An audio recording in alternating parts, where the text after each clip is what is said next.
Okay, let's talk a little bit more about backgrounds and a digital example. So here's a line drawing that I did with traditional pen, and usually before starting to render an object, whether it's reflective or especially if it's reflective, but definitely before if it's matte as well, I'll lay in the background first.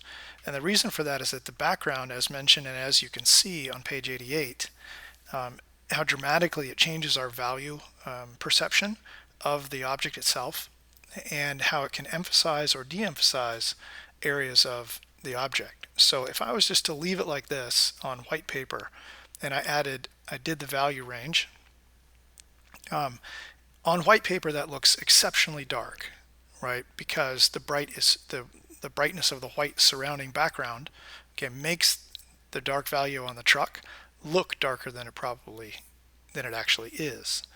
So if I was to put a dark background behind it, now all of a sudden it looks much brighter.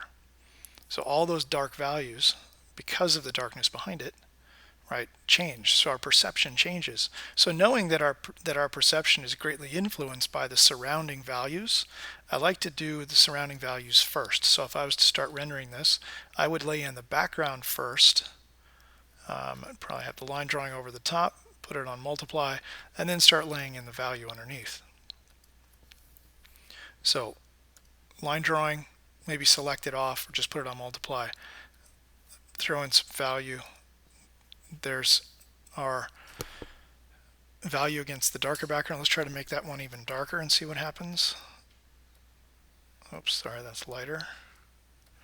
And as I go darker and darker, let's just go all the way straight black, you can start to see how the rest of the vehicle looks lighter. And of course the shadow doesn't work there because it's on a separate layer. Okay, now let's say I'm losing part of the silhouette, like the cab for instance. And if the cab part, I wanted to show the silhouette even more, now I have to start to modify my background to do that.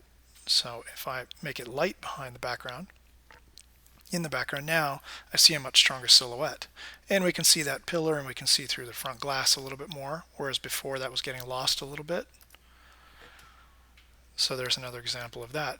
Now what you usually do is you start to selectively put in gradations and values in your background to do exactly this, which is either to emphasize the silhouette or to push the interior glow of a surface, right? If I do this and I just go darker and darker behind this object, let's just go black for instance, and let's selectively paint right through here, you can see that the brights start to appear even brighter. Okay, and vice versa. Again, if I go lighter, now I start to see a stronger silhouette. So it can really extend the value range that you're using, right? This perception, because of that surround background compared to the center focus, right, has very strong impact.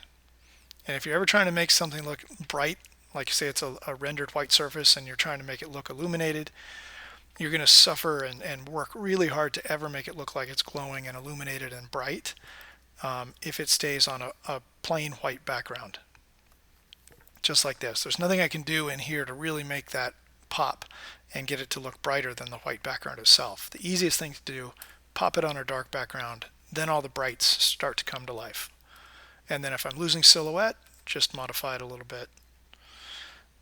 Right. Another thing, if you're going to keep it on the bright white paper, is that try to change the value scale. So I took that dark one and then I just modified it with a levels adjustment. And then you might want to float your line drawing back over the top. So you can mix and get a little subtle value shift there to support your form changes, but still have it be mostly a line drawing. And that's just taking my previous one here and doing a levels adjustment. I'll just show you how to quickly do that. Copy that, Command E, flatten it on a separate layer, levels adjustment, and pull up the white point. And you can adjust your contrast accordingly. And there's a little bit line drawing put back over the top. So a lot of freedom, but just keep in mind that if you are trying to make something look like it's illuminated, the easiest way is to darken the background. And if you're losing the silhouette, go in and selectively change the value to something lighter, or vice versa. If it's a very light object, make it darker. So I hope that helps, but the background is very crucial and has a lot of power to change your perception and control your focal point, meaning where you're sort of controlling where the viewer looks first, second, third, fourth in an image, the progression, and they'll always go to the point of highest contrast first. So in this case, and that's probably my cast shadow, honestly, but if I want to try and make it more about the cab, then provide more contrast to the silhouette.